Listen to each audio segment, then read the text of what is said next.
Hello and welcome to Nigeria eGovernance Summit 2024. Today, international experts, industry experts and government officials share best practice on how to further enhance digitalization and e-governance across all sectors in Nigeria using technology. My name is Anna Eja and I welcome you to Digivation Network. A stable and improved economy enabled by digitization, automation, and smart sustainable infrastructure with the right government policies can propel Nigeria to a better future. A nation where there is efficient delivery of public goods such as education, health, social security, connectivity, transportation, as well as transparency and accountability amongst public officials. This was the fulcrum of conversations by industry experts and government officials at the 6th edition of the Nigerian eGovernance Summit 2024, themed Transforming Governance with Technology for Improved Economy, held in Lagos. Speaking on the objective of the summit, which is to commit Nigerian governments at all levels to drive their processes and services using technology, Engineer Larry Ajayi, the Executive Chairman, DigiServe Network Services and convener of the Nigeria eGovernment Summit, commended the progress that the public sector has achieved thus far optimizing technology.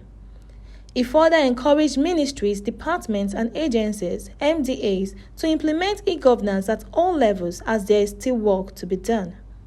The summit has a very clear objective, which is to encourage government at all levels, federal, state, local governments, to drive their processes and service delivery with technology. That's our objective. And I think we are making some progress.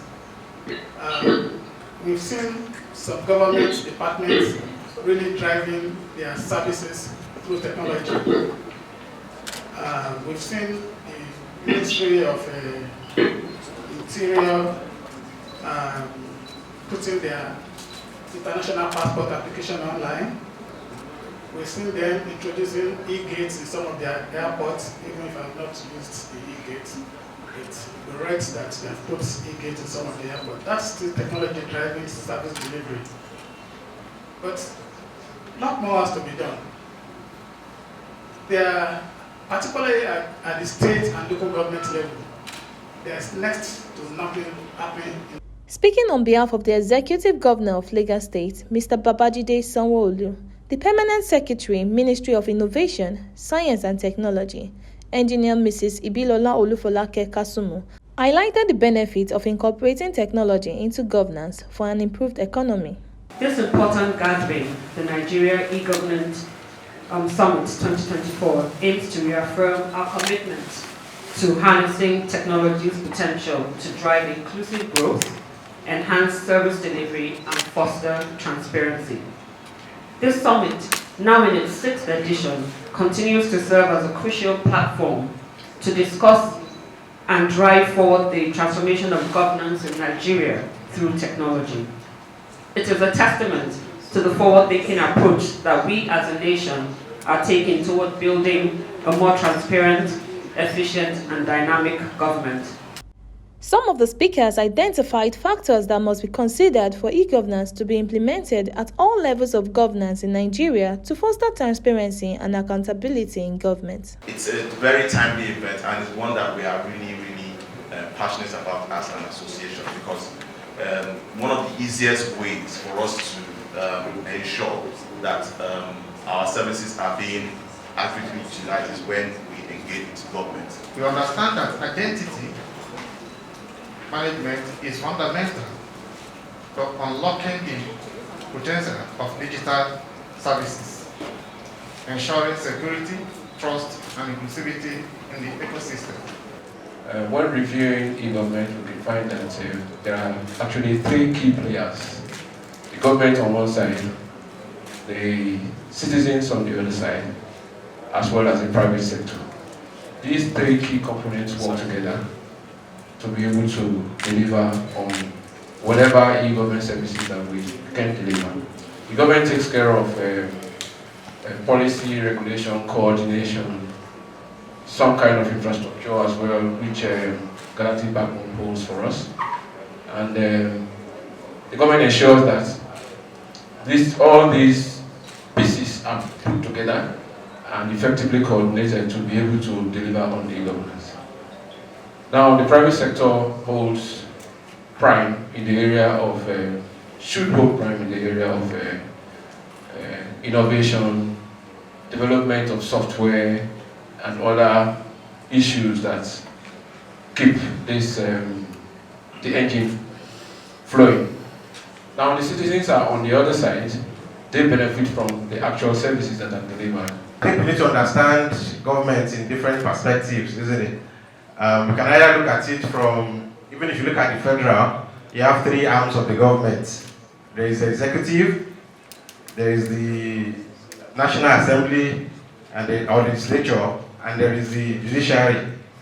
And for e-government to work, I think not just the executive needs to play a part. The judiciary and the legislature also need to play their part. Industry experts in telecom and tech industries also canvassed for the strategic repositioning of telecoms infrastructure to drive e-government during the panel sessions, emphasizing the need for extension of connectivity to rural areas across the country. Why is it still that we still have less than 50% of internet penetration in this country? You ask that question, why? And the answer is very simple. Because all the capacity is centered around the urban and semi-urban areas. And rightly so. Because if I was an investor, I don't think I'm going to go to those places. Remote and rural areas, because these are areas that are sparsely populated with little or no income. So that's understandable. So what do we need to do? That's something about penetration today. What do we need to do to get into those people? So that they will have access to the e-governance services as well. It's not only us in remote, in the urban area that should have the privilege alone. We should extend it to other areas so we all can enjoy the services. Basically, as it has been made clear in this room, that for the advancement of e-governance in Nigeria, secure and robust telecoms infrastructure is very, very important. And NCC, as the telecoms regulator, is not oblivious of that fact. So, and it carries that responsibility seriously. So one of the ways that it does, or the roadmap that it uses in ensuring, because obviously infrastructure is very, very important. It uses in ensuring that infrastructure is in place to drive digital transformation, and then e-governance is the national broadband plan. To be able to get the maximum penetration, we most certainly need a hybrid solution. It cannot just be one or the other. It has to be both. But there's a difference between getting internet access to everyone and getting good internet access to everyone. And if I'm correct, that's what the federal government is looking to do now. 90,000 kilometers of backbone network based on fiber. And anywhere else that the further penetration cannot go, further fiber penetration cannot go, then satellite and radio will be used for such areas. To further enhance the quality of public services and continuous growth and national development, e-governance must be promoted at state levels across the country. State government officials and representatives outlined the progress their states are making in deploying e-governance initiatives. We in Enugu State, we've gone very far in creating our own state cards. This, we believe, will help us as a state to kick in properly into the e-governance era. We didn't want to just do things on the top of our head, so we developed a robust ICT policy for the state. And the essence of that ICT policy is to guide, the state government in its digital transformation journey. Beyond that document, we also developed a digital strategy, which guides us on how to get there. One of the focus of the summit centered on integration and deliberate sustenance of e-government processes, despite changes in administrations, to which participants and experts proffered ideal solutions while applauding the impact that Nigerian e-government summit is making towards the adoption of technology in governance. COICA has been working together with the Nigerian government starting from 2013 relating to e-governance. And from then up until now, actually we together developed like e-government master plans, created the e-government training center, did a lot of capacity building. And at the moment, we are currently also developing the government service portal together with GBB. I always stand in the area of the end user, the consumer. How do the consumer get service? When we're talking about internet, this is something that is global, and the Internet Society is a platform that's always, gone out to tell people that the internet is a door of opportunity. We are a non-profit that promotes the uniqueness of the internet for good use. And government could always make good use of the internet by ensuring that services are seamless to the average citizen. This is a fantastic event. It's coming at the right time, at a time where the world is battling with deep fakes. The world is battling with, lots of malwares interfering in the lives of people every other day. People's communication spaces are getting cloned. So e-governance policies are very, very essential for data protection. Nobody wants to invest in a society where they feel their information is not protected. If you look at so many communities and countries in the world that have advanced, you could easily check their information protection management system. So organizations and platforms, events like this are a good opportunity to converse, discuss on policy matters with respect to e-governance and how some of these policies can be implemented to ensure that data, information and other processes involved in e-governance is protected. From all the milestones we've achieved over the years, from GSM, and identity management and all of that, we need more broadband.